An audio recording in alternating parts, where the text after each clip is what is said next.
क्या हुआ जी?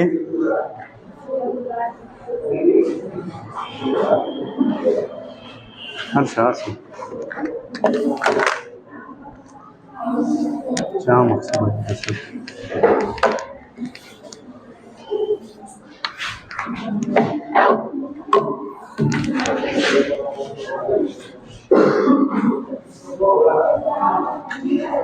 चलो बेटा, कहाँ तक हो गया था?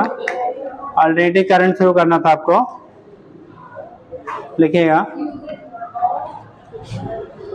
नया यूनिट डालिएगा, अल्टरनेटिंग करंट।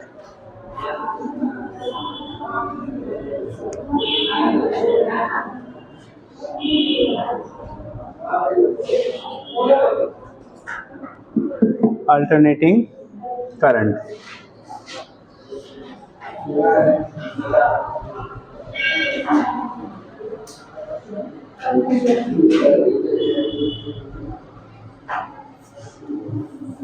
देखो चीजें होते हैं बेटा, अपने दो टाइप के करंट पढ़ते हैं, डीसी और एक दूसरा होता है एसी, अल्टरनेटिंग एंड डायरेक्ट।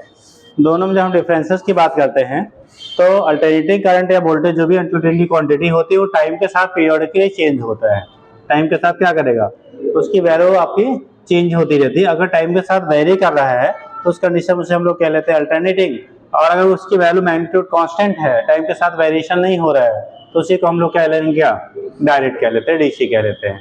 तो यहाँ पे जो आपका अल्टरनेटिंग करंट या वोल्टेज की बात करते हैं, ये टाइम के साथ पीरियडिकली क्या करेगा, उसकी मैग्नीट्यूड क्या करता है, वेरी करता रहता है। यानी यहाँ पे जब दिखाओगे आप, देखो अपने यहाँ जो हम लोग बेसिकली डिस्कस करते हैं, वैसे रिप्रेजेंटेशन के तरीके तो बेटा डिफरेंट डिफरेंट होते हैं।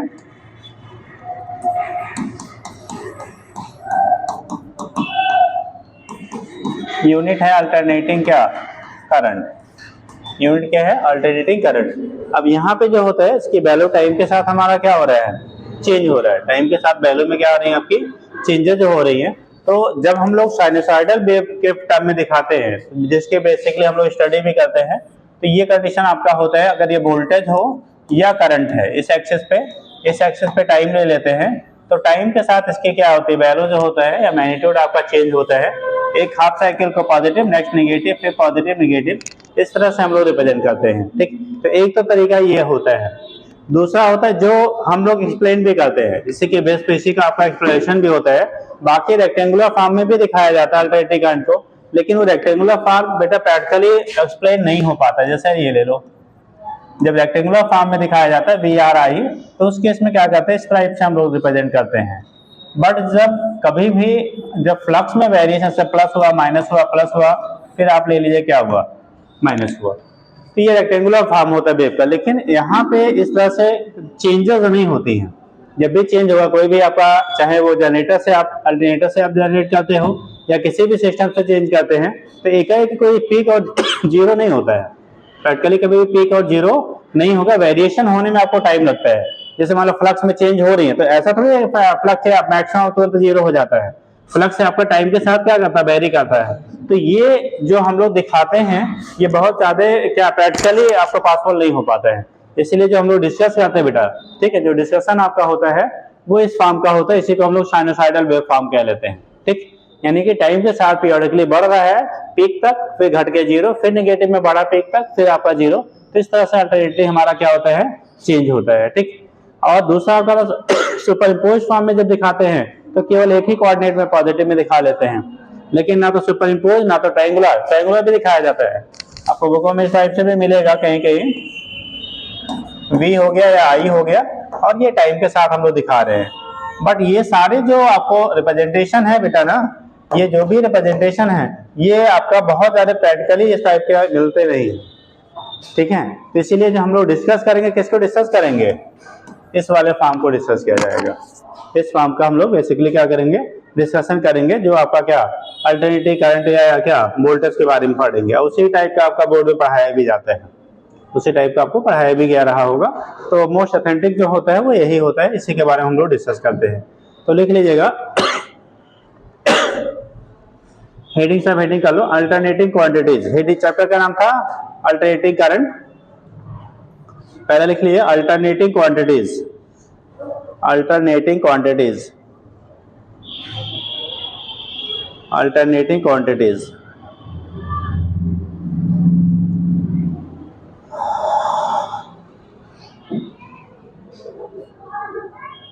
क्वांटिटेटिव क्वांटिटी मतलब those quantity whose magnitude will be changes with time, जिसकी मैग्नीट्यूड हमारा टाइम के साथ क्या हो रहा हो, चेंज हो रहा हो, उसी को टर्म देते बेटा अल्टरनेटिंग। तो लिख लीजिएगा एन अल्टरनेटिव क्वांटिटीज, अब चाहे वो करंट हो या वोल्टेज हो, एन अल्टरनेटिव क्वांटिटीज, बैकेट में लिख लो V R I, V R I and quantities is one whose magnitude and direction, whose magnitude and direction, whose magnitude and direction will be changes, whose magnitude and direction will be changes continuously with time, continuously with time between 0 and maximum value, between 0 and maximum value, between 0 and maximum value,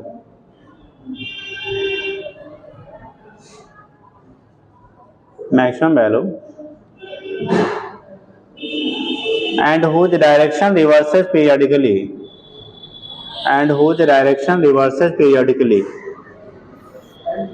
and whose direction reverses periodically,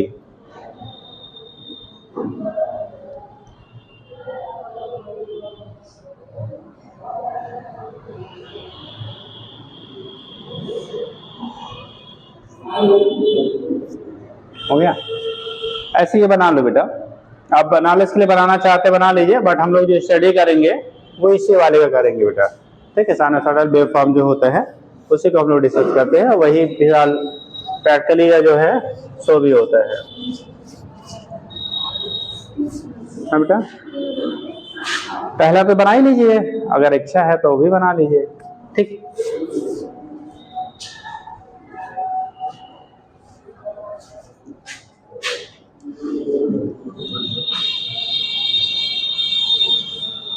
पहले वाले कहते हैं sinusoidal, दूसरे वाले कहते हैं कौन सा, रेक्टेंगुलर, तीसरा वाले कहते हैं ट्रायंगुलर, ठीक।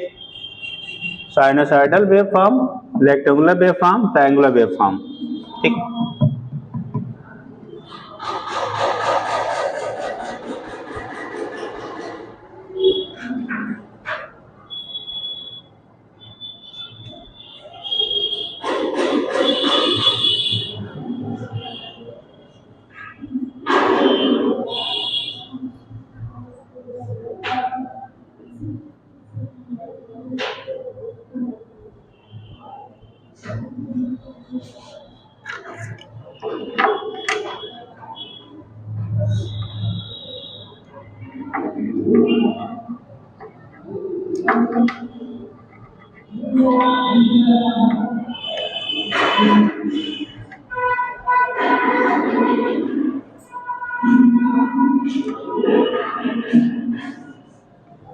हो गया।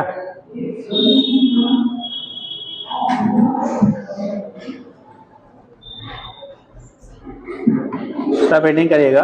ए question for I and V, current and voltage. A question for I and B,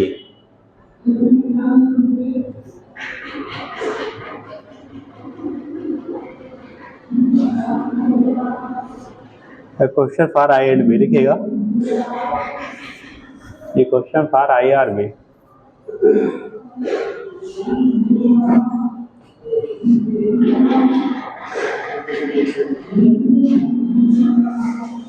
एक question for I and V. बोल दो, जब साउंड कम करवा ले, बोल दो आवाज इधर बहुत ज्यादा आ रही, थोड़ा साउंड कम कर ले। ये question for I and B लिखिएगा। अल्टरनेटिंग करंट और वोल्टेज, अल्टरनेटिंग करंट और वोल्टेज, अल्टरनेटिंग करंट और voltage varying as a sine function, varying as a sine function can be written as, varying as a sine function can be written as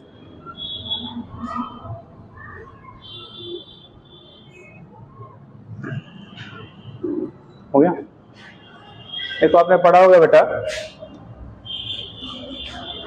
I equal to I not sine omega T, सबने पढ़ रखा है, ठीक। I equal to I not sine omega T.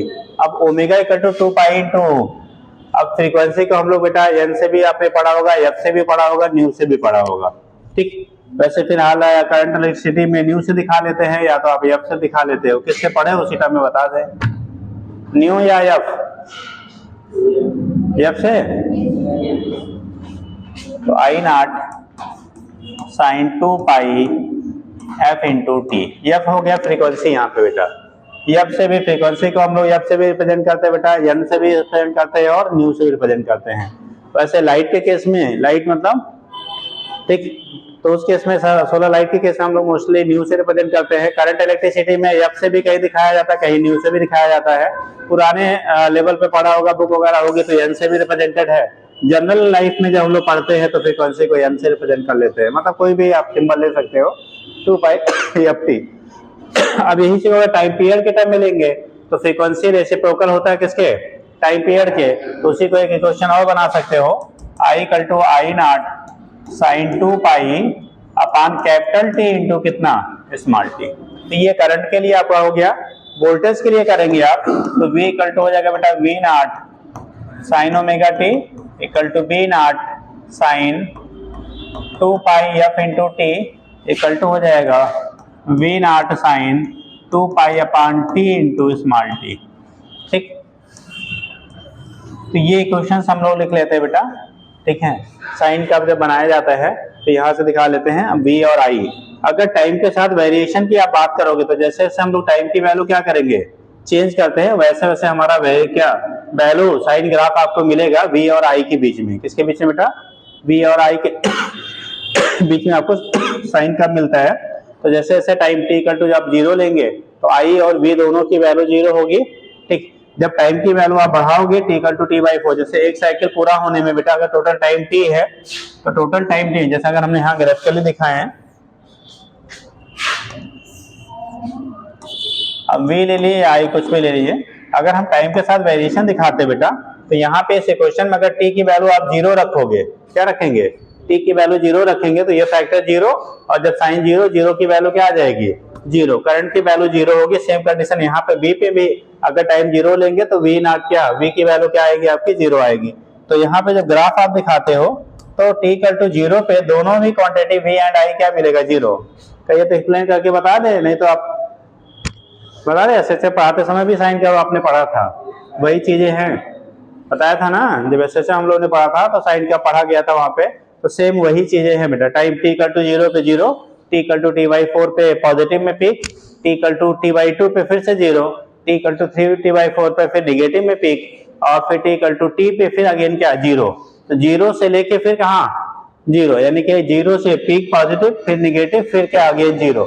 ऐसे बार बार cycle हमारा repeat होता रहता है, बार बार आपका साइकिल जो होगा वो क्या करेगा, रिपीट होता रहता है बेटा, ठीक। तो जब दिखाएंगे तो ये टाइम को जो रिप्रेजेंट करेंगे, यहाँ वर्जिन है, वर्जिन पे सारी कोऑर्डिनेट क्या होगा, 0। ये कंडीशन आएगा t/4, इसे कह लेंगे t/2, दिस इज 3t/4, ये हो गया बेटा t, ये हो गया 5t/4, और ये हो गया 3t/2 या 6t/4 आप लिख सकते हो, ठीक। तो ये कंडीशन आपका जो होता है, जैसे जैसे टाइम हमारा बढ़ेगा वैसे वैसे वैल्यू जो आपका होता है वो इंक्रीज और डिक्रीज करता है, ठीक। तो टाइम वेरिएशन के साथ साथ आपका क्या मैग्नीट्यूड जो है वो क्या हो रहा है, चेंज हो रहा है, ठीक। और एक साइकिल में एक बार पॉजिटिव, दोबारा हाफ साइकिल क्या होगी, नेगेटिव, पॉजिटिव नेगेटिव। जबकि जब आप डायरेक्ट करंट की बात करेंगे तो वो उसकी वैल्यू ऑलवेज क्या रहता है, कांस्टेंट रहता है, वहां पे वैल्यू में वेरिएशन नहीं होती है, उसकी वैल्यू क्या रहेगी आपकी, कांस्टेंट रहेगी। तो ऐसे दिखा लीजिए,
हो गया।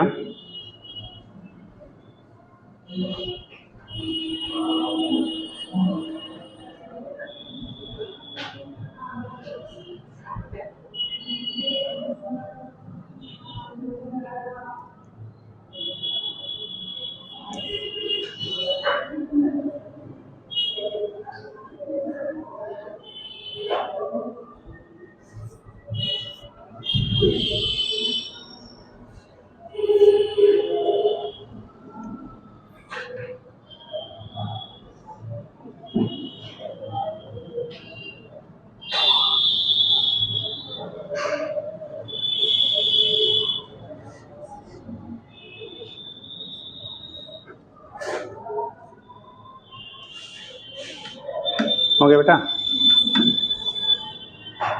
अब एक टर्म आपने पढ़ा होगा, एसी और डीसी में कौन ज्यादा डेंजरस होता है बेटा? एसी एंड डीसी में, ठीक है, which is more dangerous? In AC and DC which is more dangerous? कौन ज्यादा खतरनाक होता है, डीसी या एसी? हाँ, ऐसे बोल रहे तो लोगों का सब मिक्स हो जा रहा है। एसी वाले हाथ उठाओ। AC is more dangerous than DC, सही एसी वाले हैं। डीसी वाले हाथ उठाओ। DC is more dangerous than AC. आप किस में थी, एसी में कि डीसी में? अच्छा एसी में हो गए। चलिए, आधे लोग एसी वाले हैं, आधे लोग डीसी वाले हैं। सही किसका है? कहाँ है साहब? मतलब सर अल्टरनेटिव करंट होती है, वो इन्वर्टर, मतलब सर वो इन्वर्टर ज़्यादा झटका देता है। ऐसा लगा कभी क्या? नो सर, वो मतलब अपने पूरे पावर में रहता है। जब पूरे पावर में रहता है और आधे पावर में रहता है, इसीलिए कहते हैं किताब कापी से थोड़ी दोस्ती बना के रखिए, तो ऐसे उठपटांग आंसर नहीं देंगे, है ना पांडे जी, है ना? जी रीजन बताएंगे जी।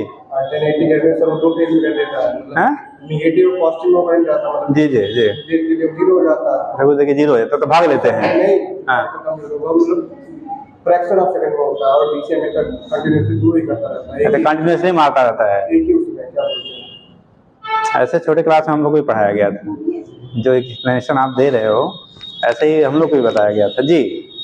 कौन ज्यादा खतरनाक है? कौन नहीं?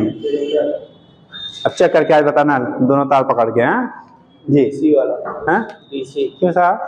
क्योंकि जो डीसी होता है एक डायरेक्शन में चलता है। जी साहब, अगर वहाँ पे करंट लग जाएगा तो उसका जो वैल्यू रहता है कांस्टेंट रहता है, तो उसी के हमेशा करंट लगा रहेगा। लेकिन इसमें जो होता है बीच में रुक जाता है, चेंज हुआ करता है, डायरेक्शन उधर में भाग देते हैं हम लोग, झटका मारते हैं।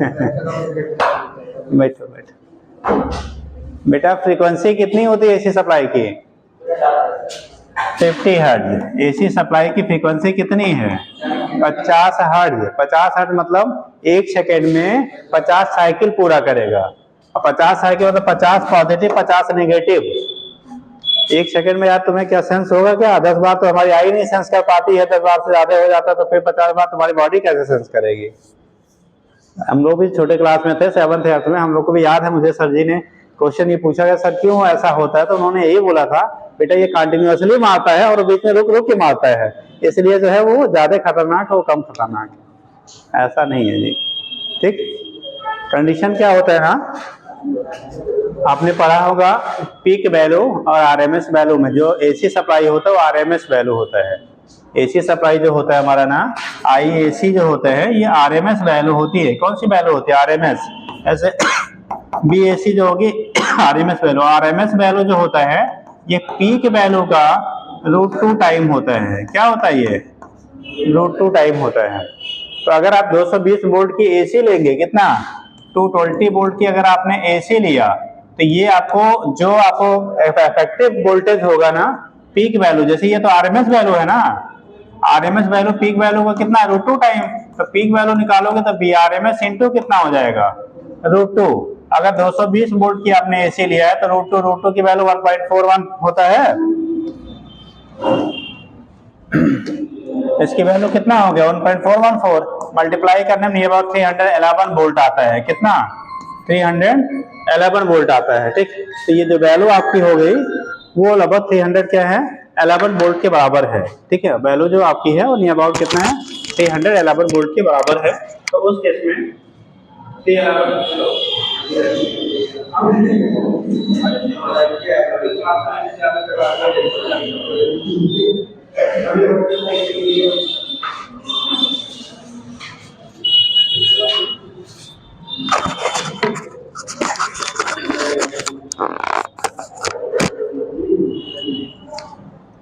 तो इस कंडीशन में क्या होगा, जो आरएमएस वैल्यू आपकी होगी, ठीक, तो ये वैल्यू हमारा 311 आया, जबकि जब आप डीसी लेंगे ना, वीडीसी, ये वैल्यू V0 के बराबर ही होता है। अगर 220 वोल्ट लिया गया तो कितना रहेगा, वो 220 ही रहेगा। वो 220 जो है वही पीक वैल्यू रहता है।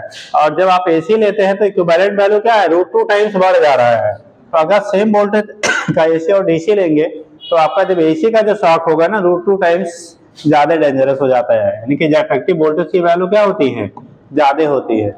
इसलिए अगर सेम वोल्टेज के एसी और डीसी से हम लोग शॉक लगाते हैं तो कौन वाला डेंजरस है जी? अभी मत कहना वो लगातार मारता है, रुक रुक के मारता है, वो हमें फेल भी नहीं होगा बेटा, ठीक है। बल्ब कितनी बार जलता बुझता है? 50 साइकिल पूरी हो रही है, तो आपको दिखता है क्या जलता बुझता? आपकी आंख से नहीं दिख रहा है, तो आपकी बॉडी इतना कहाँ से सेंस हो 50, अब छोड़ा भाग लें, हाँ कहाँ लग रहा है, दिखाओ जरा हमको, हाँ ठीक। अगर लगता है तो तुम्हारी आई ह्यूमन बीइंग की नहीं है फिर, हाँ अब उसको चेक कराओ कौन वाली है वो, तो फिलहाल ठीक। चलिए देखिए फिलहाल, तो ये केस आपका होता है बेटा। इसीलिए अगर सेम वोल्टेज के एसी और डीसी से हम लोग शॉक लगाते हैं तो AC is more dangerous than DC. अब वो बात अलग है कि हम लोग छूते बैटरी के क्या टर्मिनल को तो नहीं पता चलता, क्योंकि 12 वोल्ट का होता है, ठीक है, कितना 12 वोल्ट का होता है। 12 वोल्ट का आप एसी लेंगे तो भी वो बहुत आपको इफेक्ट नहीं करेगा, ठीक है। बट अगर हायर वोल्टेज पे आप लगाएंगे तो AC is more dangerous than क्या डीसी, बट इक्वल दोनों होने चाहिए तब। इनपुट वोल्टेज अगर सेम सेम दिया जा रहा है तो यहां से हम लोग रिप्रेजेंट कर लेते बेटा। तो क्या लिख लिया था भाई, ग्राफ बना लिया, चलो ठीक। तो ये केस आपका हो गया, यहाँ पे कौन डेंजरस है कौन क्या है उसके बेस पे आप रिप्रेजेंट कर लेंगे। आगे लिखिएगा,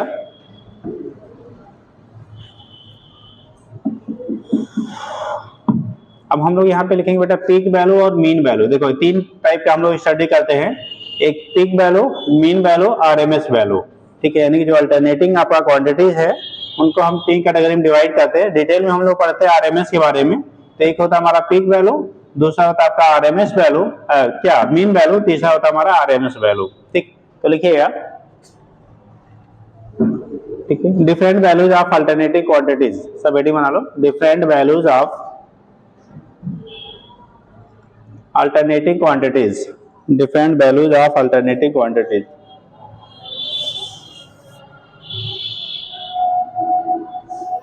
different values of alternating quantities,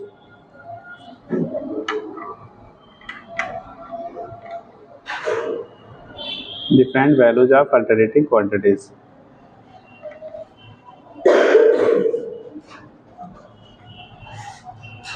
देखिए पहला पीक वैल्यू,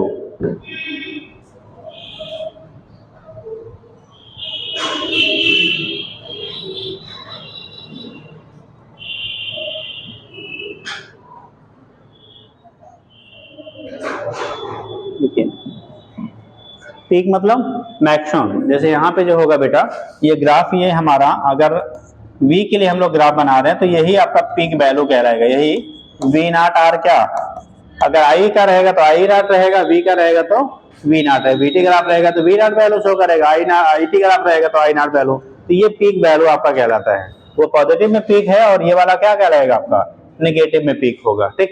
तो इसे कहते हैं हम लोग पीक वैल्यू। तो मैक्सिमम जो वैल्यू आपका अल्टरनेटिव क्वांटिटी का होता है उसी को टर्म देते हैं पीक वैल्यू। तो लिख लीजिएगा, the maximum value of alternative quantity, maximum value of alternative quantity,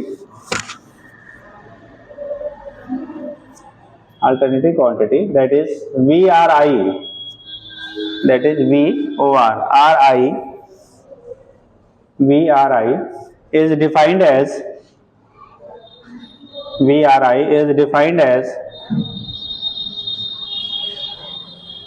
peak value, is defined as peak value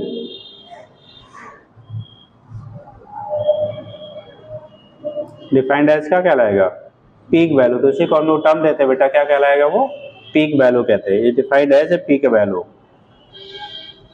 defined as क्या हो गया आपका, पीक वैल्यू। तो इसी को टर्म दिया जाता है, पीक वैल्यू कहते हैं। आगे लिखिएगा दूसरा, V not or I not, peak value V not or I not. दूसरा लिखिएगा mean value,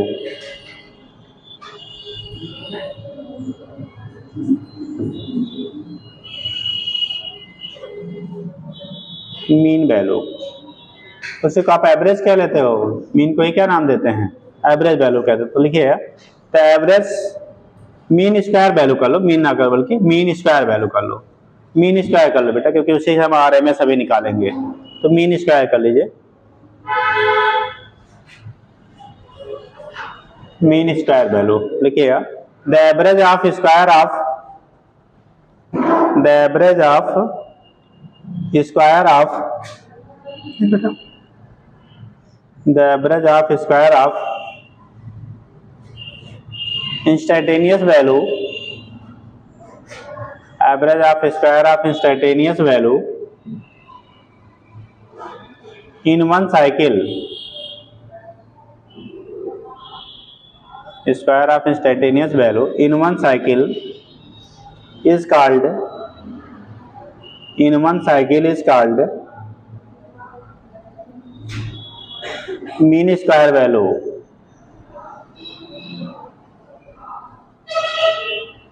mean square value। देखिए it is always positive, it is always positive for one complete cycle,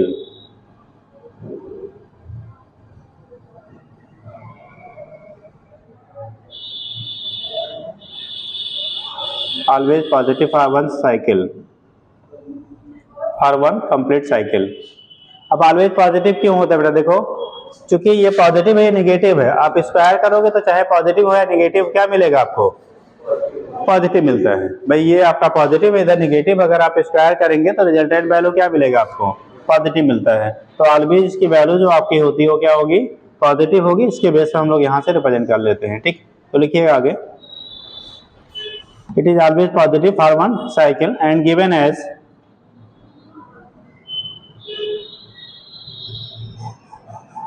and given as, देखिए V square bar, V square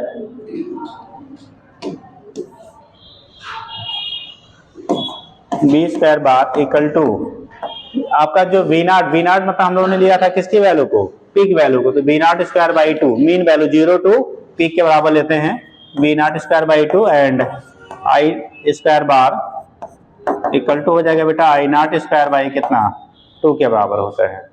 मतलब 0 से लेके peak तक के बीच हम डिस्कस करेंगे, तो उसके इसमें 0 और पीक, तो जो वैल्यू आप लेते हैं जब स्क्वायर करेंगे तो आपका क्या वी, जैसे आई आरएमएस की वैल्यू होगी आई नॉट बाई रूट 2, स्क्वायर करेंगे तो आई नॉट स्क्वायर बाई कितना हो गया 2, तो वैल्यू आपकी वही आती है मीन में, ठीक। तो दिखा दीजिए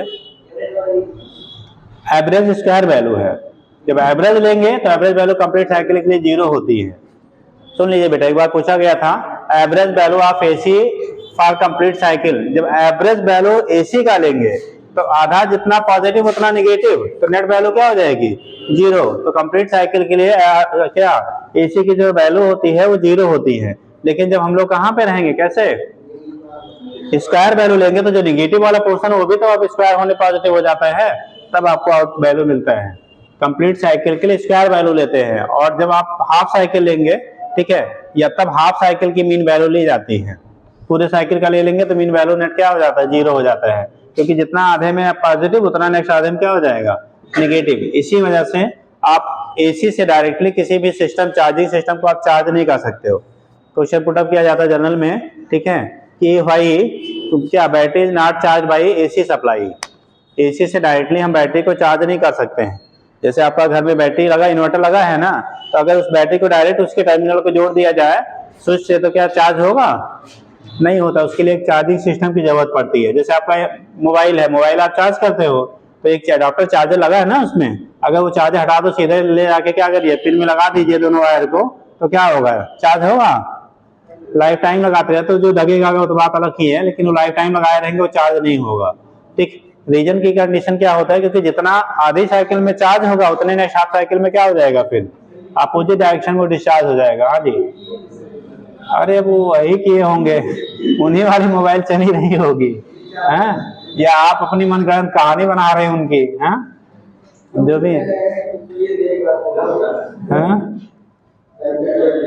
इनको अंतरात्मा का ज्ञान हो गया है, हैं?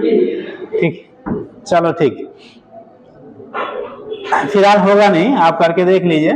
ठीक, तो अब खराब होने की गारंटी मत लेना कि भाई खराब करवा दिए सर, तो चार्ज होना नहीं है।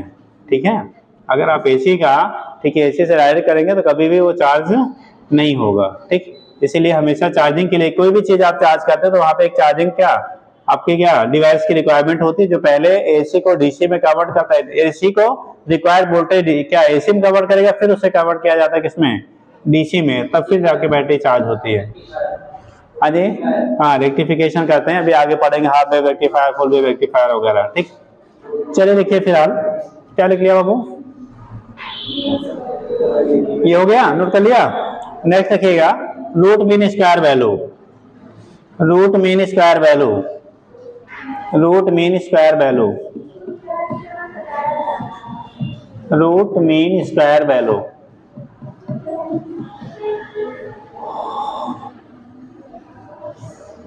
इसमें रूट मीन क्या, root of square of mean value, यानी कि जो रूट आपका होता है, root of mean of square value को हम लोग रूट मीन स्क्वायर वैल्यू कहते हैं।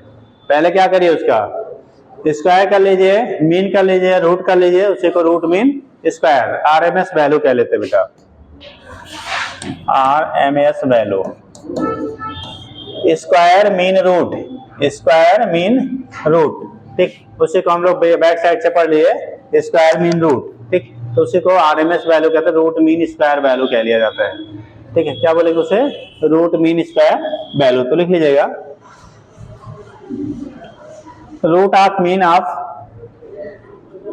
Root of mean of square of, root of mean of square of voltage or current, root of mean of square of voltage or current in an AC circuit, in an AC circuit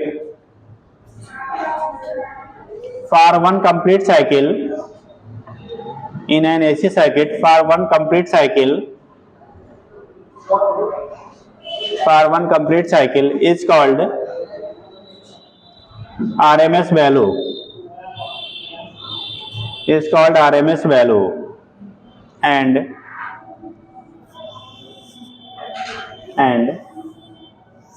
denoted by, कैसे लिखते हैं, I R M S or V R M S. जब I R M S हम लोग निकालते हैं बेटा square mean root, square mean root, तो जैसे मान लो आपको अलग अलग टर्म है, I one square plus I two square plus dot dot dot I N square upon कितना एन, ये मीन वैल्यू हो गया स्क्वायर मीन। आप क्या कर दो, रूट लगा दो, इसी को रूट मीन स्क्वायर वैल्यू कह लेते हैं। और जब इसी को हम लोग इंटीग्रल फॉर्म में लिखा जाएगा तो कंडीशन जो आप जो बनता है वो इंटीग्रेट कर लीजिए कहाँ से, आई स्क्वायर इंटू डी टी अपान क्या डी टी, टाइम हो गया जीरो से लेके कहाँ तक, टी तक, रूट ले लीजिए आई स्क्वायर डी टी अपान क्या कर लिए डी टी, और इंटीग्रेट करें जीरो से लेके कहाँ तक, टी तक, एक साइकिल। इसी को लिख लेते हैं बेटा root integration zero to T I square D T upon integration zero to T into D T.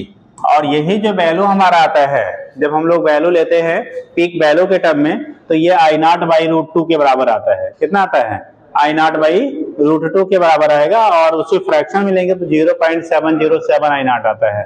तो इसी की वैल्यू जब आप रूट में लेंगे ना तो वैल्यू आता है बेटा आई नॉट बाई क्या रूट टू, या 0.707 आई नॉट, या इसी को परसेंटेज में लेंगे तो 70.7% ऑफ क्या आई नॉट, यानी आरएमएस वैल्यू पीक वैल्यू का 70.7% होता है।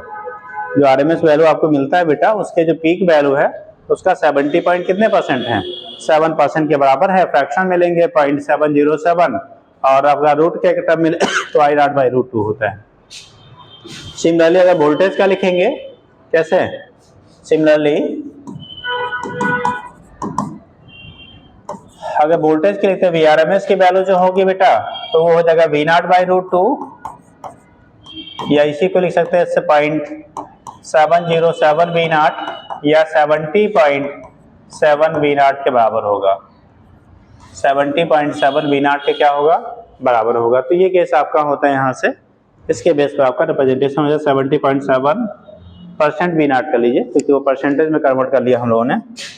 ये 70.7 लिखिएगा तो वहाँ परसेंट लगा दीजिए बेटा, परसेंटेज ऑफ V0 हो जाता है। ठीक, तो पीक वैल्यू और RMS वैल्यू, ठीक है, इस तरह से हम लोग यहाँ से रिलेट करते हैं बेटा। पीक वैल्यू की वैल्यू और RMS वैल्यू की वैल्यू क्या होगी, इसके बेस पे आपका यहाँ से रिलेट करते हैं।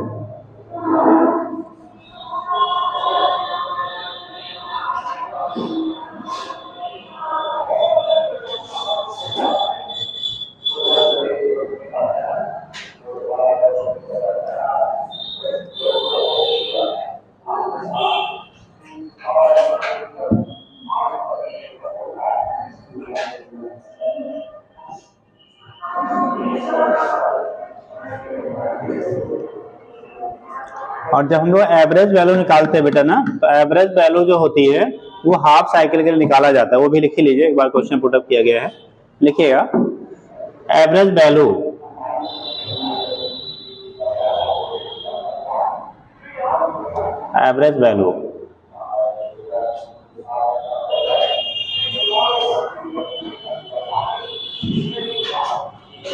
लिखिएगा the average value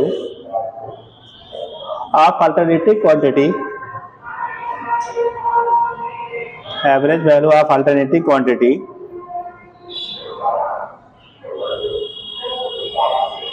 for one complete cycle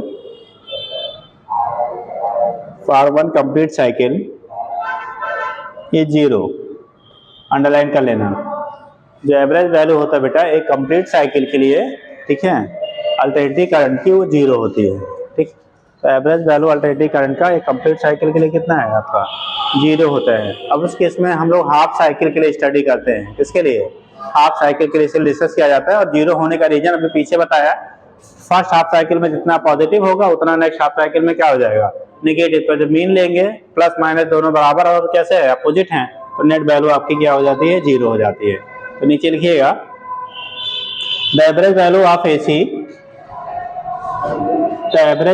AC over half cycle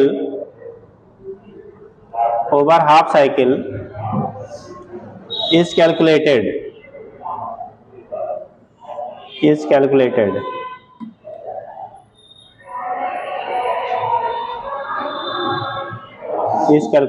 and given as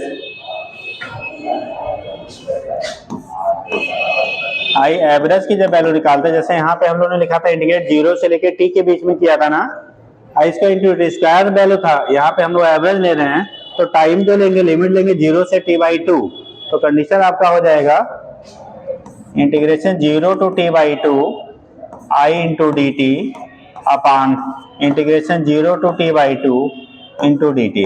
इसे इंटीग्रेट करते हैं बेटा तो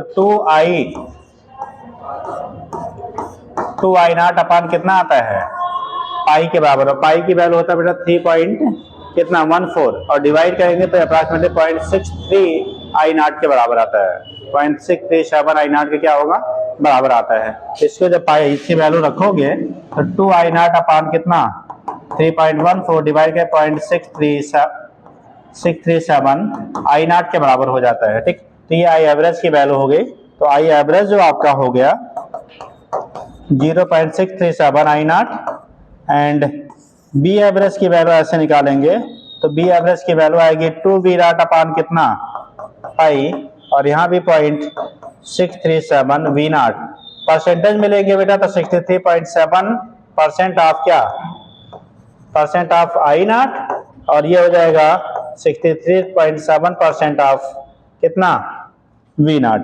तो इसके बेस पर हम लोग यहाँ से फिर रिप्रेजेंट कर लेते हैं। अगर परसेंटेज में लेंगे तो एवरेज वैल्यू जो होती है हाफ साइकिल, ध्यान रखना हाफ साइकिल के लिए है, एवरेज वैल्यू ये हम लोग हाफ साइकिल के स्टडी करते हैं, कंप्लीट साइकिल के ऑलवेज क्या होगा, 0 होता है। तो पॉइंट ध्यान रखिएगा, ठीक।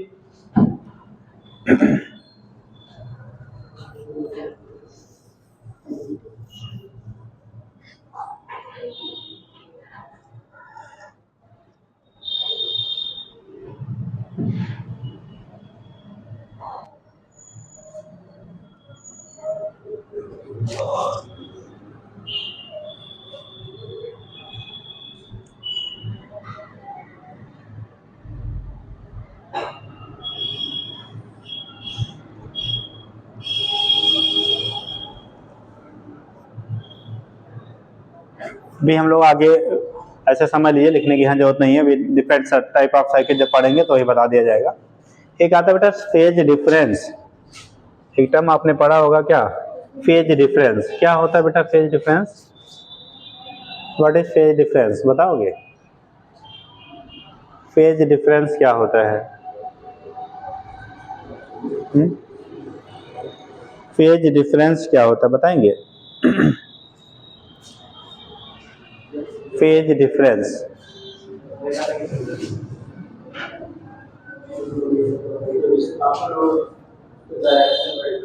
हाँ बेटा,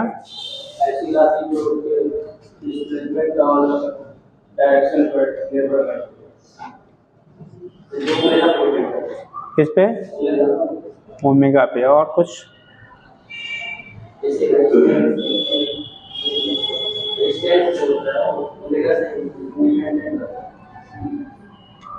देखो होता क्या है, फिर ऐसे समझ लो, फेज का मतलब हिंदी वालों ने काला पढ़ा होगा, ठीक। अगर कोई भी क्वांटिटी टाइम के साथ उसकी डायरेक्शन क्या हो रही है, चेंज हो रही है, और अपने पाथ को बार बार वो रिपीट कर रहा है, तो उस कंडीशन में जो जिसके बीच में आप ग्राफ ड्रा कर रहे हो, उनके बीच में जो किसी स्टैंड पे क्या होगा, दोनों के डायरेक्शन में डिफरेंसेस होती है, उसी को हम लोग कह लेते हैं फेज। क्या कहलाएगी वो, फेज। जैसे वोल्टेज और करंट दोनों सेम डायरेक्शन में अगर इंक्रीज डिक्रीज कर रहा है तो हम लोग बोलेंगे दोनों सेम फेज में है बेटा। एक पॉजिटिव में है तो दूसरा अगर आपका क्या है, निगेटिव या जीरो में है, तो हम लोग कह रहे हैं वहां पे फेज की वैल्यू अपोजिट में है, तो 180 सा क्या है कि आप अगर आपका 90 का बनना है तो उस कंडीशन में हम लोग क्या कहते हैं, फेज। फिलहाल हम लोग को जो सर्किट पढ़ना है, एक आप प्योरली रेजिस्टिव सर्किट आप पढ़ोगे, एक प्योरली इंडक्टिव सर्किट पढ़ेंगे, एक प्योरली कैपेसिटिव पढ़ेंगे, purely inductive, purely resistive, purely capacitive, ठीक। इन 3 सर्किट में, और फिर इनके मिक्सिंग से हम लोग पढ़ते हैं एलआर सर्किट, सीआर सर्किट, और आपने पढ़ा होगा एलसीआर सर्किट, और एक एलसी सर्किट, ठीक। कुछ तो बोर्ड में पढ़ा होगा ना, अगर टाइप सर्किट में पढ़ाया गया होगा, purely resistive, purely inductive, purely capacitive, 3 ये हो गए। फिर इनके कॉम्बिनेशन से हम लोग बनाते हैं एक एलआर सर्किट, एक सीआर सर्किट, एक एलसी सर्किट, और एक एलसीआर सर्किट, ठीक। तो उसके से पहले एलसीआर सर्किट हम लोग 2 पढ़ते थे, एक सीरीज और एक पैरेलल में, बट आज के डेट में अपने यहाँ सीरीज वाला रह गया है, ठीक। तो ये कंडीशन आपके होते हैं डिफरेंट टाइप के सर्किट। अब किसमें क्या फेजेस में अंतर होंगे, जो भी 2 क्वांटिटी है V और I आप दे रहे हो, तो उसमें जो आपका क्या हो रहा है, टाइम के साथ वेरिएशन है दोनों की फेजेस में, ठीक है, उसी को हम लोग फेज डिफरेंस कह लेंगे, ठीक। यानी कि दोनों के डायरेक्शन में जो वेरिएशन मिलेगा उसी को हम लोग क्या लेते हैं, फेज। और जो वेरिएशन का डिफरेंस लिखेंगे उसी को हम लोग टर्म देते हैं फेज डिफरेंस कहते हैं। फिलहाल अभी अलग अलग टाइप के हम लोग सर्किट पढ़ेंगे बेटा, तो उसी समय आपको वहां पे एक्सप्लेन कर देंगे क्या होता है, कैसे होता है। तो यहाँ पे हम लोग एक फेज, देखो इतना फेज पढ़ेंगे, फेज डिफरेंस पढ़ेंगे, आप टाइम डिफरेंस पढ़ेंगे, और फेजर डायग्राम पढ़ेंगे, ठीक। तो अलग अलग क्वांटिटी के मेजरमेंट के लिए हम लोग बेटा अलग अलग डिस्कस करेंगे। तो इस केस में यहाँ पे क्या होगा उसी समय आपको एक्सप्लेन कर देंगे। थोड़ी सी कुछ और आप देख लीजिए, एक टर्म पढ़ा होगा आपने इम्पीडेंस, इम्पीडेंस, रिएक्टेंस, इंडक्टेंस, सुने हैं? देखो जैसे हम लोग सिंपली करंट इलेक्ट्रिसिटी पढ़ा था, करंट इलेक्ट्रिसिटी में हम लोगों ने ओमिक सर्किट के बारे में डिस्कस करते हैं। जो करंट इलेक्ट्रिसिटी हम लोग पढ़ते हैं वहां पे कौन सा सर्किट डिस्कस किया जाता है, ओमिक सर्किट, यानी ओमिक रेजिस्टेंस, जिसे हम लोग सिंपली रेजिस्टेंस कह लेते हैं। उसी तरह से अगर कोई बेटा इंडक्टिव सर्किट है या कैपेसिटिव सर्किट है, अगर इंडक्टिव प्योरली इंडक्टिव है या प्योरली कैपेसिटिव है, तो उस कंडीशन में अगर प्योरली इंडक्टिव सर्किट है तो उसका जो करंट के फ्लो का अपोज करने की टेंडेंसी होगी उसे हम लोग इंडक्टिव रिएक्टेंस कहते हैं, एक्सएल से रिप्रेजेंट करेंगे। और जब हम लोग कैपेसिटिव सर्किट की बात करेंगे जहां पे केवल कैपेसिटर होगा, वहां पर उसे कैपेसिटिव रिएक्टेंस कहेंगे। Inductive reactance XL, capacitive reactance एक्ससी, और ओमिक रेजिस्टेंस आर, ठीक। ये तो हो गया इंडिविजुअल सर्किट का, ये हो गया इंडिविजुअल सर्किट, यानी कि ओमिक सर्किट में जो रेजिस्टेंस काम करता है, इंडक्टिव सर्किट में वही इंडक्टिव रिएक्टेंस काम करता है, और कैपेसिटिव सर्किट में वही क्या, कैपेसिटिव रिएक्टेंस काम करता है। इतना बात क्लियर हुआ। फिर हम लोग बात करते हैं किसके लिए, जब कंबाइंड सर्किट बनाते हैं, वो चाहे एलआर हो, सीआर हो, एलसी हो, एलसीआर हो, कुछ भी हो, उस कंबाइंड सर्किट का जो इफेक्टिव अपोजिशन आपका हुआ करंट का, उसी को हम लोग टर्म देते हैं बेटा इम्पीडेंस। क्या नाम देते हैं वहां पे, इम्पीडेंस। मतलब अगर एक से ज्यादा टाइप के क्या सर्किट को कंबाइन करके आपने बनाया है, तो उस केस में उसका नेट अपोजिशन जो आपका होगा, उसी को हम लोग टर्म देंगे इम्पीडेंस, और इम्पीडेंस को दिखाते हैं बेटा जेड से। ठीक, क्या दिखाएंगे उसको, जेड से दिखाएंगे, तो उसी को टर्म दिया जाएगा इम्पीडेंस। इम्पीडेंस की जो वैल्यू होगी, उसमें जो सर्किट में जो भी सिस्टम हमारे लगे हुए हैं, उनके क्या होगा, वेक्टर सम के बराबर हम लोग लेते हैं। ठीक, जैसे चूंकि फेज के साथ हमें काउंट करना है, किसके साथ में, फेज, सीधा अलजेब्रिक नहीं कर लेंगे, फेज के साथ हम वहां से डिटरमाइन करते हैं नेट इम्पीडेंस की वैल्यू कितनी होगी। ठीक, दूसरी चीज आपकी होती है, जब आपने कहा गया है एक्सएल की वैल्यू होगी, एक्सएल इक्वल टू आप पढ़ते हैं omega into L, omega into L, और omega equal to 2 pi F होता है, तो उसे पढ़ेंगे 2 पाई एफ एल। ठीक, और जब एक्सी की बात करेंगे तो वहां पे आता है क्या, 1 अपान ओमेगा इंटू सी, ओमेगा से नहीं 1 अपान ओमेगा सी, और ओमेगा की वैल्यू रखेंगे 2 पाई एफ, तो आएगा 1 अपान 2 पाई एफ सी। उसे कहेंगे आप क्या, capacitive reactance. Capacitive reactance, inductive reactance, impedance and ohmic resistance. ठीक, तो ये चीजें हैं, ऑलरेडी आप जानते हैं बहुत सारी चीजें। तो अभी अलग अलग टाइप के हम लोग सर्किट पढ़ेंगे बेटा, उसी में आपको बता दे, कहिए तो अलग से लिखवा दें। हाँ हाँ बेटा, हाँ हाँ जी, अभी कराएंगे, अभी जब आएंगे तब कराएंगे यार।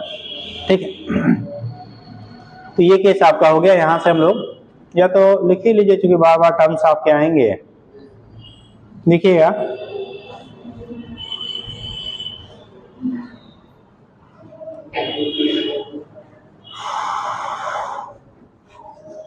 पहले कर लीजिएगा, देखो impedance, impedance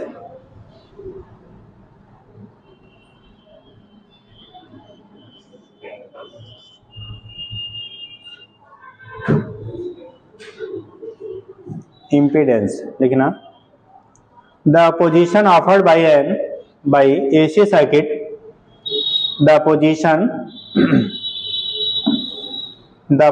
offered by AC circuit, a position offered by AC circuit to the flow of AC, a position offered by AC circuit to the flow of AC, to the flow of AC through it, to the flow of AC through it, to the flow of AC through it is defined as its impedance, defined as its impedance, and its unit is, क्या होता है बेटा, unit ओम, unit सभी का हम लोग ओम ही लेते हैं बेटा, इट्स यूनिट इज ओम। ठीक, तो जो यूनिट आपका होगा उसे क्या कहेंगे हम लोग, ओम कह देते हैं। ठीक है, और रिप्रेजेंटेड बाई लिख लो, एंड रिप्रेजेंटेड बाई जेड, किससे रिप्रेजेंट करते हैं, जेड से। अटेंडेंस इनके नहीं हुए बेटा, ऐसे पीछे पास करेंगे, आप लोग का हो गया है, पीछे से पास करेंगे।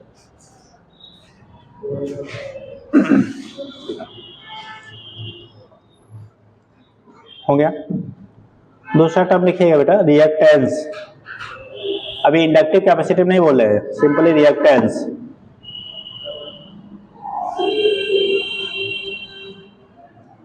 रिएक्टेंस लिखना, द पोजीशन ऑफर्ड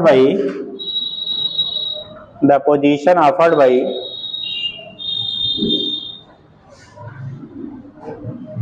इंडक्टर और capacitor A position offered by inductor or capacitor are both. A position offered by inductor or capacitor are both to the flow of AC, to the flow of AC, to the flow of AC through it, to the flow of AC through it,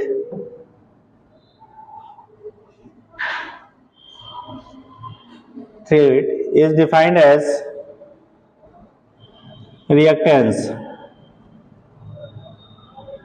Defined as reactance. Okay. It is of two types.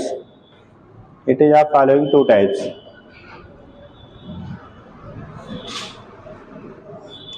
पहला लिखिए inductive reactance. Inductive reactance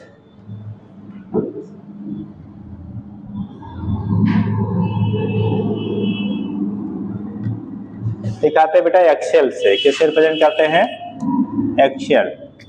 inductive reactance को हम लोग represent करते हैं बेटा Excel से. ठीक. इंडक्टिव रिएक्टेंस लिखिएगा. The position offered bye inductor, the position offered bye inductor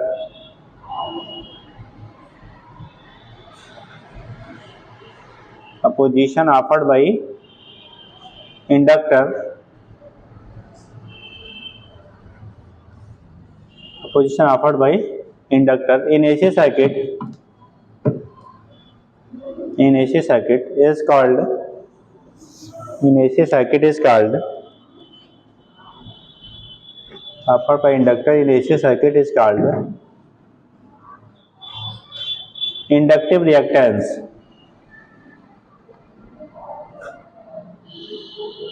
inductive reactance. हो गया. एंड गिवन बाई एक्सेल से दिखाते हैं बेटा. Given by XL. XL equal to होगा ओमेगा इंटू एल. ओमेगा का वैल्यू होता है 2 पाई एफ इंटू एल. इसकी वैल्यू हो गई एक्सेल की value inductive reactance 2 pi F L के बराबर हो जाएगा बेटा. ठीक. अब एक चीज आपने पढ़ा, जैसे हम लोग एसी सप्लाई पढ़ते हैं अपने यहाँ, तो एसी के लिए फ्रीक्वेंसी 50 हर्ट्ज है. डीसी की फ्रीक्वेंसी कितनी होती है जी? डीसी सप्लाई की फ्रीक्वेंसी कितनी होती है? डीसी सप्लाई की फ्रीक्वेंसी कितनी होती है? डीसी की सप्लाई, डीसी की frequency, frequency of DC supply 80 80 80 plus 80 100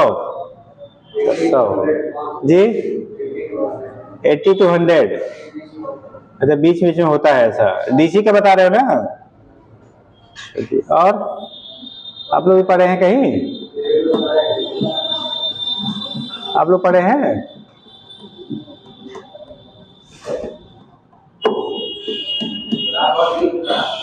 हाँ, क्वेश्चन में भी डीप में पूछे जाते साहब, है ना? अब हम पढ़ के सब हो जाए तो काहे टेंशन है रहे यार. बताओगे बेटा,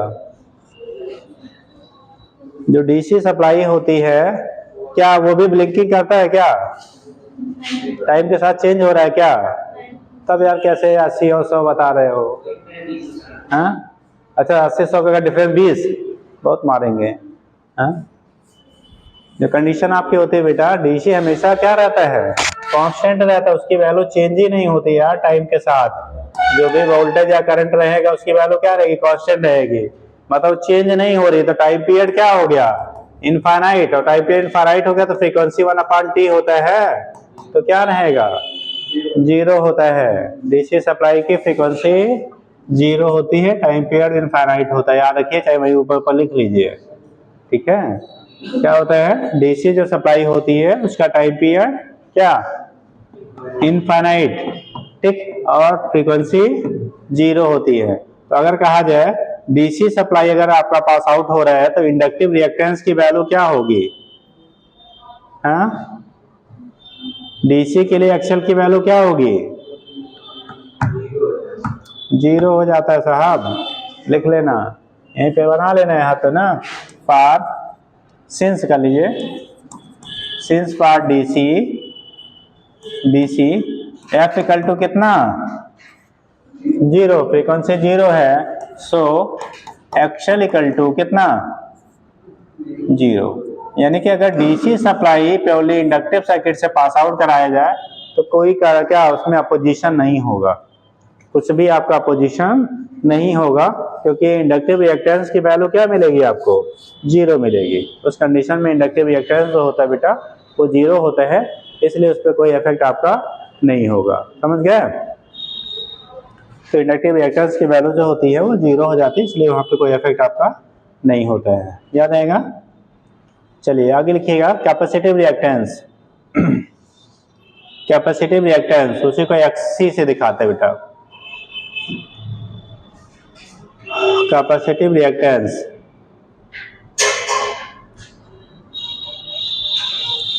देखिए, अपोजिशन ऑफर्ड बाई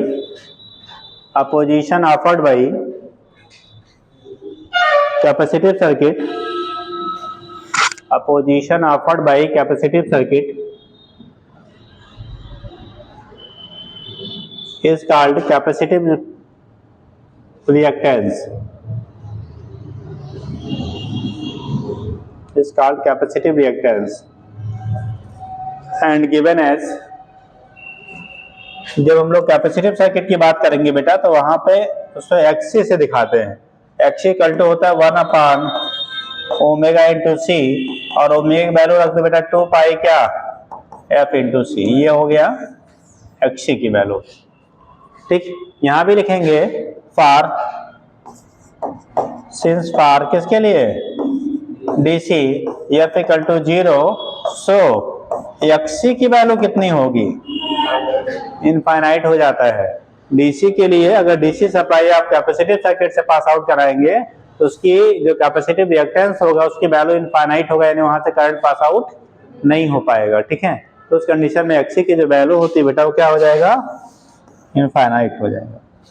समझ गया? तो यहाँ पे एक्सी की वैल्यू जो होता है इनफाइनाइट होता है डीसी के लिए, और एसी के लिए जो वैल्यू होती है वो जीरो होती है। ठीक,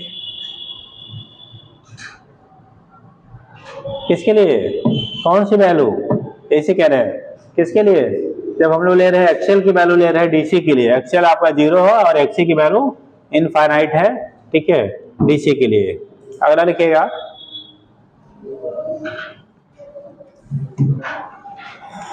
admittance, EDMITTANC, admittance, AD banana, admittance.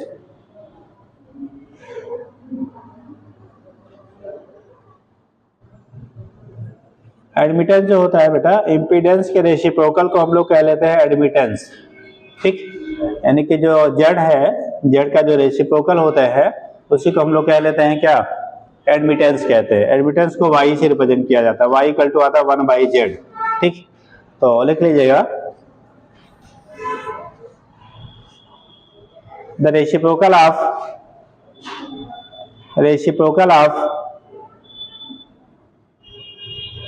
impedance of a circuit, reciprocal of impedance of a circuit is called admittance,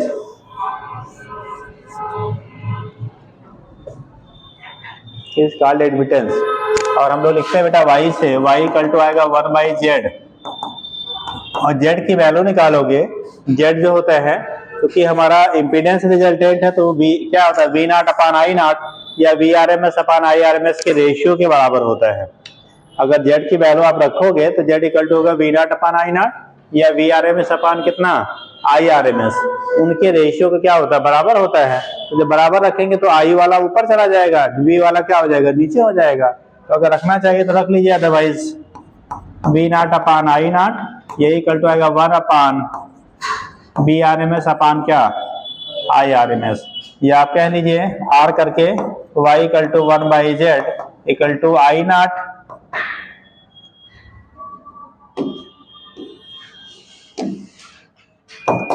not upon कितना, V नॉट, या हो गया IRMS अपान VRMS। तो इसी को कह देते हैं बेटा एडमिटेंस। जैसे हम लोग ने वहां पे इम्पीडेंस, ठीक है, यहाँ पे हमने कहा उसको रिवर्स करके, तो एडमिटेंस की यूनिट अगर पूछी जाए तो क्या होगा बेटा, हाँ, ओम इनवर्स या उसी को आप मो पढ़ते हैं, MHO मो, ठीक, या मोह जो भी पढ़े हो, यानी जैसे रेजिस्टेंस का कंडक्टिविटी का कंडक्टेंस के टर्म में लिया था ना, तो यहाँ पे होगा यूनिट ओम के पावर -1 और इसी को MHO पढ़ते हैं, OHM की जगह पे MHO, ठीक हो जाएगा बेटा। तो ये तो कंडीशन हो गया बेटा एडमिटेंस। दूसरा आपका होता है, नोट कर लीजिए तो बोलो जाए,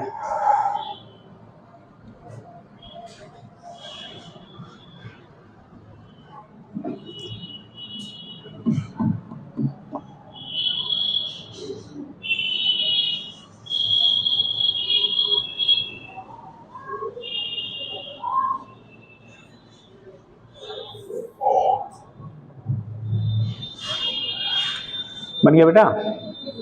नहीं, susceptance, susceptance, SUSCEPTANC, susceptance, susceptance ये ऐसे दिखाते बेटा।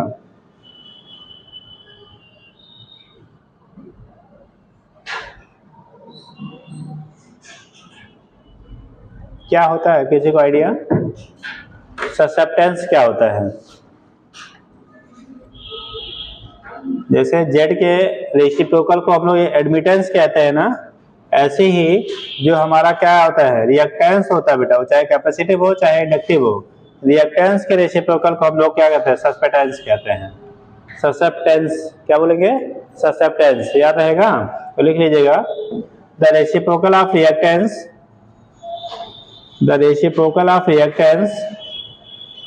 ये आपको ससेप्टेंस की डिफिनीशन नहीं पूछी जाएगी, न्यूमेरिकल लगाते समय यूज में आता है। डाटा आपको ससेप्टेंस के टर्म में दे देगा तो पता नहीं है क्या होता है, ठीक। तो लिखिए the reciprocal of reactance is defined as, reciprocal of reactance is defined as susceptance. दिखाते बेटा एस से,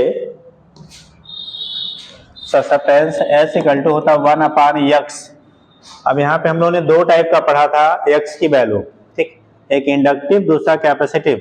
तो जब कैपेसिटिव इंडक्टिव ससेप्टेंस कहेंगे तो उसे SL से दिखाएंगे, और SL की वैल्यू 1/ क्या हो जाएगा, XL, और इंडक्टिव क्या कैपेसिटिव ससेप्टेंस से दिखाएंगे तो XC से दिखाएंगे, और वो 1/XC के बराबर होगा। तो लिख लीजिएगा, it is two types, it is of two types,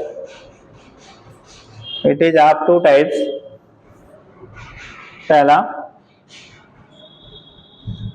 inductive susceptance, inductive susceptance, it is of two types. पहला लिखे इंडक्टिव ससेप्टेंस,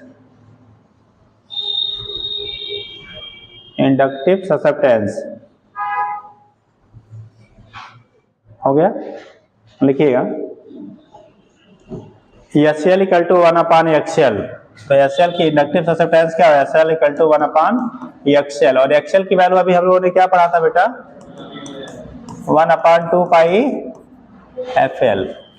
अरे 2πFL होता है तो रेसिप्रोकल में है तो 1/2πFL के बराबर आ गया। तो इसी को हम लोगों ने कह दिया क्या, क्या इंडक्टिव ससेप्टेंस। और कैपेसिटिव ससेप्टेंस कहेंगे तो दूसरा के कैपेसिटिव ससेप्टेंस 1/XC, और XC की वैल्यू पता 1/2πFC, तो वो कहाँ चला जाएगा, ये अब ऊपर शिफ्ट हो गया, तो ये आएगा 2πFC के बराबर हो गया। यानी SC की वैल्यू 2πFC और SL की वैल्यू 1/2πFL। अब फ्रीक्वेंसी अगर DC के लिए बात करोगे तो ये F0 तो SL क्या इनफाइनाइट, और ये क्या 0 तो SC 0 हो जाएगा, ठीक। तो फिलहाल दिमाग में रखिएगा इन केस कहीं अगर बनाया जाता है तो।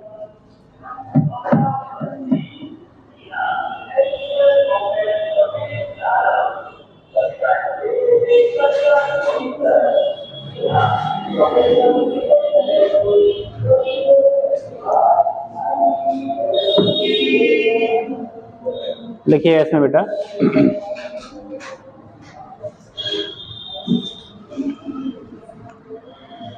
बोले तो power in AC circuit, power, अगला हेडिंग करो पावर इन AC सर्किट।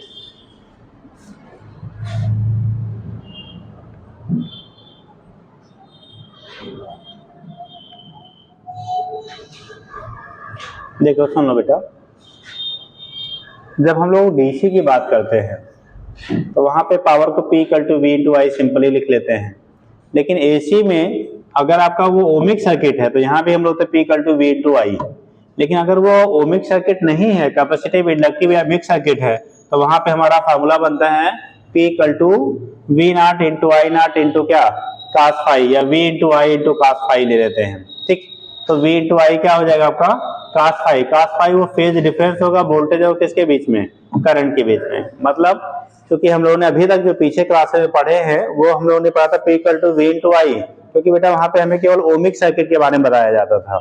भाई करंट इलेक्ट्रिसिटी में आपको इंडक्टिव कैपेसिटिव सर्किट नहीं पढ़ते हैं ना, वहां पे हम लोग ओमिक सर्किट पढ़ते हैं। तो ओमिक सर्किट में करंट और वोल्टेज के बीच में फेज डिफरेंस 0 होता है, तो cos फाई cos 0 की वैल्यू 1 आ जाती है, तो वहां पे simply P equal to V into I पढ़ते थे। ठीक, लेकिन यहाँ पे जब आप क्या डिफरेंट टाइप ऑफ सर्किट पढ़ेंगे या मिक्स सर्किट पढ़ेंगे तो वहां पे फेज डिफरेंस पाया जाएगा, और जब फेज डिफरेंस पाया जाएगा तो पावर के जो फार्मूला लिखेंगे बेटा, तो लिखते हैं V into I into cos क्या फाई के बराबर लिखा जाता है।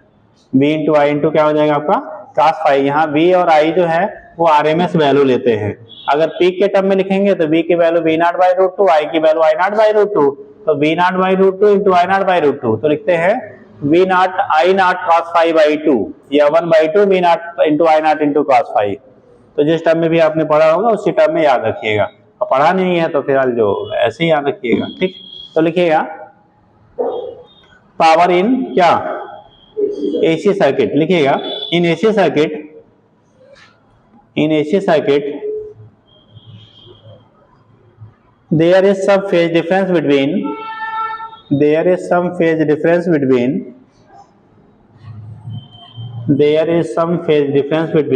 voltage and current.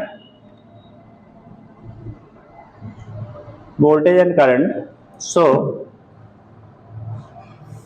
power is defined as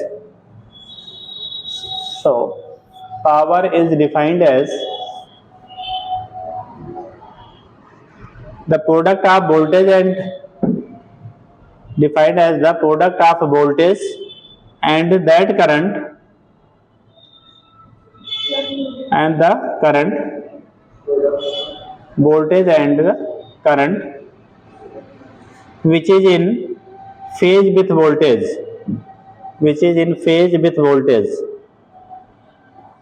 which is in phase with voltage, which is in phase with voltage, in phase with voltage। नीचे लिखिएगा 10 P इक्वल टू हो जाएगा बेटा V into I into cos phi.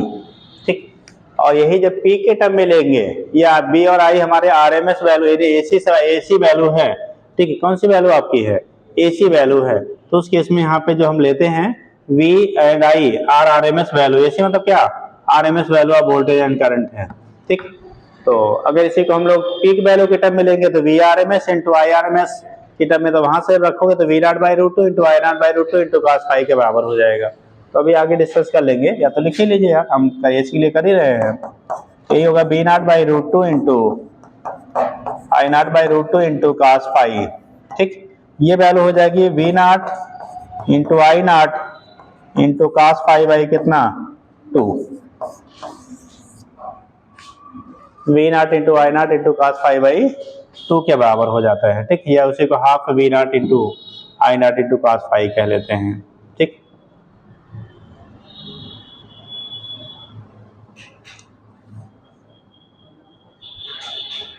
हो जाएगा।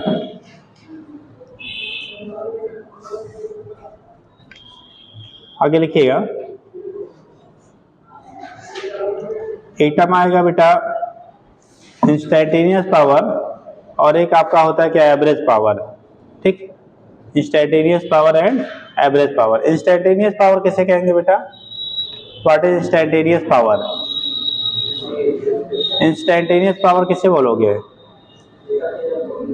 किसी circuit में किसी इंस्टेंट पे नेट जो पावर आपका क्या हो रहा है, पावर जो भी वहां पे जनरेट हो रही है उसी को टर्म देंगे क्या आप, इंस्टैन्टेनियस पावर। जैसे इस समय सप्लाई जो आ रही है उसमें जनरेट होने पावर, इस समय आने वाले वोल्टेज और उनके बीच में अगर फेज कुछ बन रहा है तो उनके बेस पे आप डिसाइड करोगे। वो कुछ टाइम के बाद टाइम के साथ क्योंकि वेरिएशन होता रहता है, फेज वगैरह चेंज होती रहती है, तो इसलिए टाइम जैसे जैसे बदलेगा वैसे वैसे हमारा क्या होगा, पावर की वैल्यू भी चेंज होती है। तो लिख लीजिएगा इंस्टैंटेनियस पावर,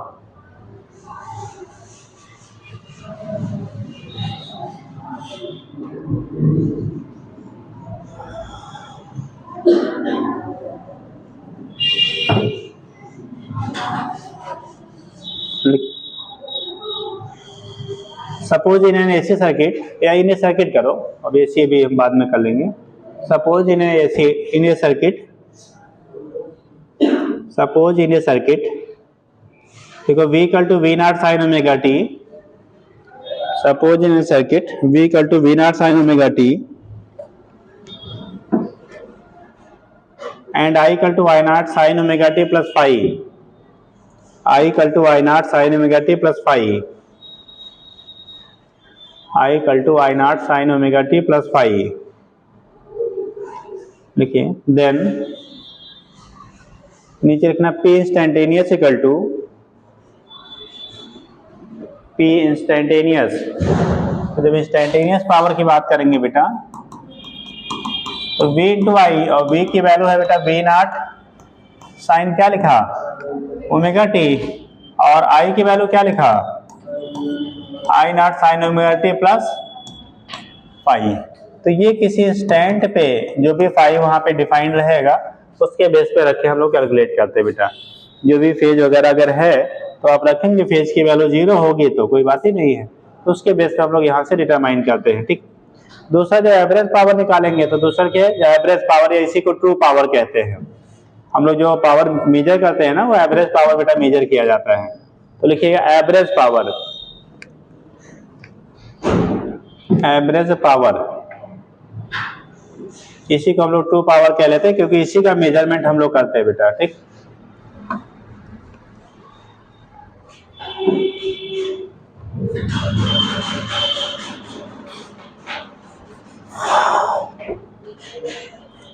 देखिए the average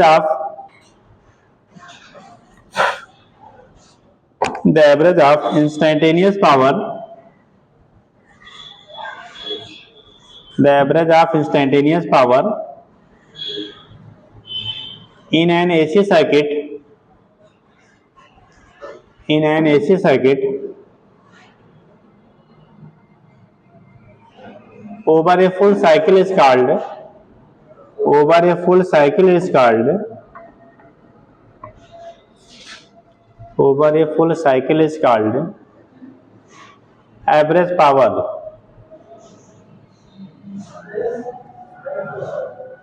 average power, and given as, देखिए P average इक्वल टू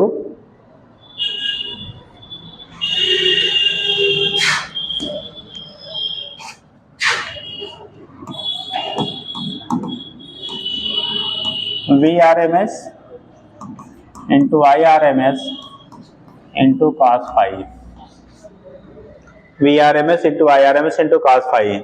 अब चूंकि बेटा हमारा जो VRMS की value V not by root 2 होता है, तो वहां से जब रखेंगे तो जो बेसिक फार्मूला पीछे हम लोगों ने पढ़ा था वो वही हमारा मिलता है, V not by root 2 into कितना, I not by root 2 into cos five. तो V नॉट I नॉट, तो ये हो जाएगा half V not into I not into cos five के बराबर हो जाता है।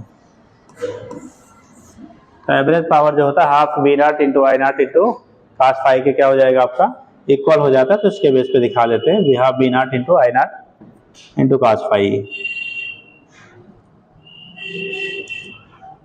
और इसी को कभी कभी बेटा हमें दे दिया जाता है RMS वैल्यू और R की वैल्यू, ठीक। तो वहां पे IRMS स्क्वायर इंटू R, ठीक। और जब VRMS और Z दिया गया और R दिया गया तो उससे कहते हैं VRMS square into R by Z हो जाता है, Z स्क्वायर हो जाता है। लिख लेना एक बार, इसके टर्म में पूछा गया है, यही कर लो, equal to IRMS square into R, यही equal to VRMS square into R by Z impedance है बेटा, VRMS square into R by क्या जेड स्क्वायर। अगर आर वो ओमिक होगा तो नीचे जेड की वैल्यू आर के बराबर, आर आर कट जाएगा तो बी स्क्वायर बाई क्या हो जाएगा, आर आ जाएगा।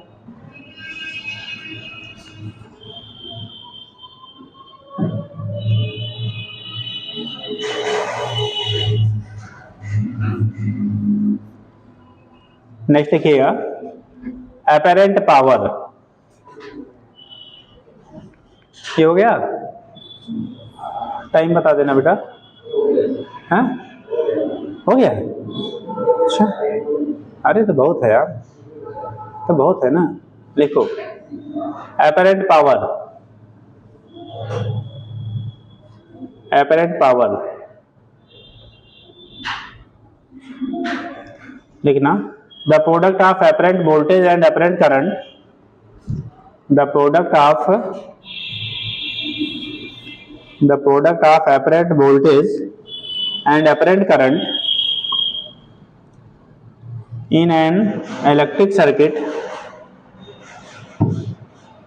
the product of apparent voltage and apparent current in an electric circuit is called apparent power, is called apparent power,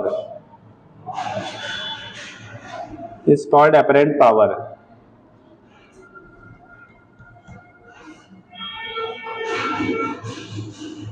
and it is always positive.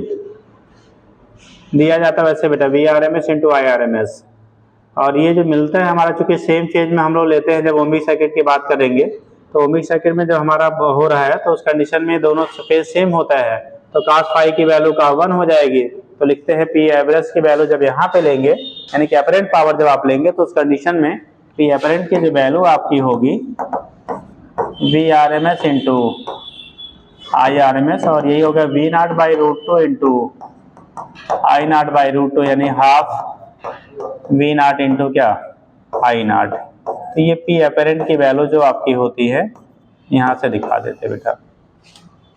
एक लोग देखा हो, देखो सर आ गए बेटा, आ गए हो तो छोड़े नहीं तो फिर थोड़ा और बता दें। हाँ बेटा आने दीजिए, हाफ वी नॉट इंटू क्या हो गया आई नॉट के बराबर हो गया, ठीक।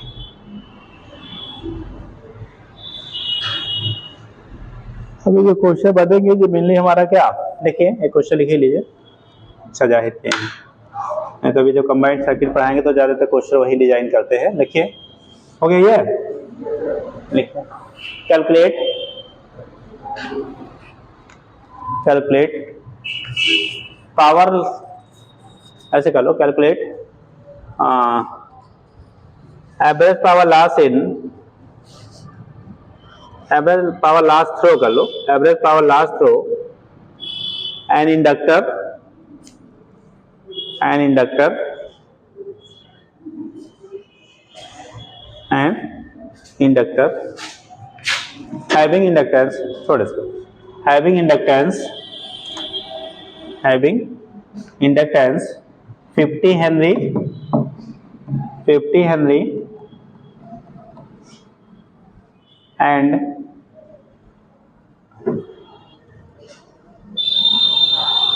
कितना दिया बेटा 50 henry and applied voltage is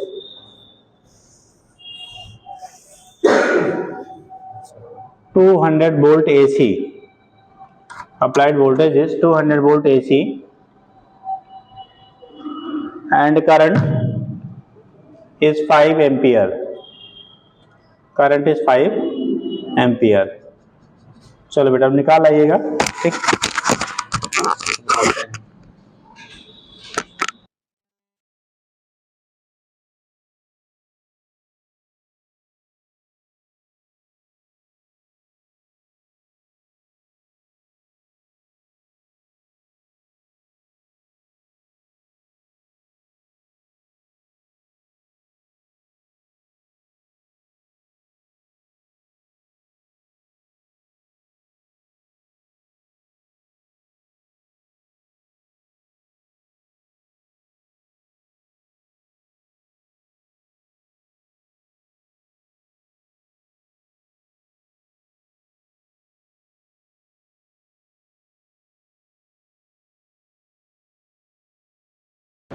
इससे ज़्यादा डिफरेंस